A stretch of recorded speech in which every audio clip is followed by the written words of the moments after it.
Salut, alors on va faire un exercice rapide sur les coûts cibles, méthode japonaise qui permet d'évaluer les coûts de production d'un produit en prenant compte de l'avis de la clientèle.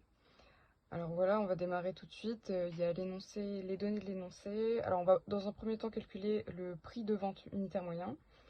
On verra aussi la marge sur coût variable prévisionnel, ensuite le taux de marge moyen, la marge cible unitaire moyenne et on finira par le coût cible. Alors on sait déjà que le produit va démarrer en N+1.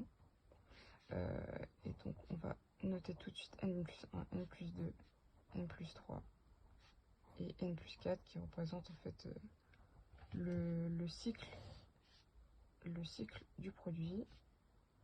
On fait ça. On va mettre donc la production. Je vais mettre prod. Et ensuite on va mettre bien évidemment le prix. C'est ce qu'on cherche. Donc voilà, donc la production elle est de 80 en N+1, de 125 en N+2, 140 en N+3 et 90 en N+4.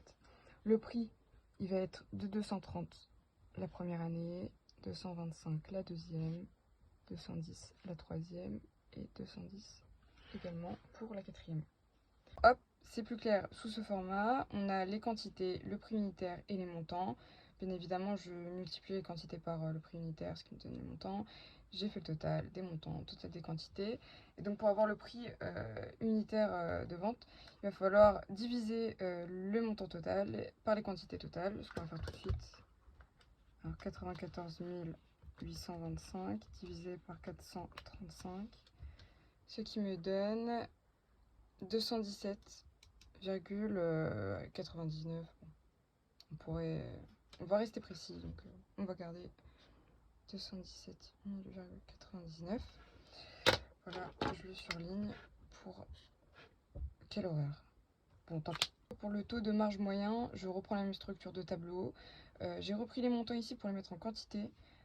Et puis j'ai retranscrit les taux de marge pour chaque année. 35%, 20%, 15%, 15%.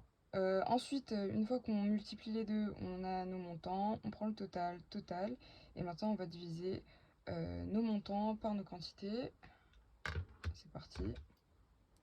19 310 divisé par 94 825, ce qui nous donne 0, ouais, bon, donc 20% à peu près. Donc on note ici 0,20 et je vais garder 4 chiffres après la virgule. Ouais. Hop. Hop, on surligne et on a notre taux de marge moyen. J'ai multiplié le prix de vente unitaire moyen avec le taux de marge moyen, ce qui m'a donné 44,39 et qui représente la marge cible unitaire moyenne. Donc maintenant on va s'attaquer à la marge sur coût variable prévisionnel. Alors je préfère mettre directement mon tableau Excel. Voilà, ça ira plus simple. C'est pas très compliqué. On calcule le chiffre d'affaires et ensuite on va donc multiplier ce dernier avec par le taux de marge pour chaque période. Et donc ça nous donne tout simplement la marge sur coût variable. Pour calculer le coût cible, j'ai repris certaines informations que j'ai remises sur ce tableau.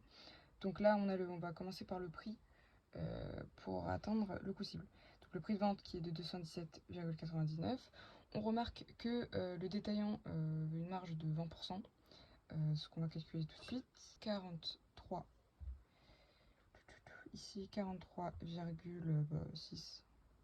Une fois qu'on a ça, on va soustraire, ce qui nous fait 174,39. Ok, donc maintenant on voit qu'il y a un coefficient multiplicateur du grossiste qui est de 1,25. Donc on va diviser ça par 1,25, ce qui nous donne 139. Et ça va être le prix de vente au grossiste. Maintenant qu'on a ça, on va pouvoir calculer la marge fois 0,3 pour les 30%, ce qui nous donne 41,85. Ok, donc maintenant que j'ai ça, je vais soustraire ça, enfin le prix du grossiste par la marge, ce qui nous fait 97, tac 66. Voilà, notre coût cible.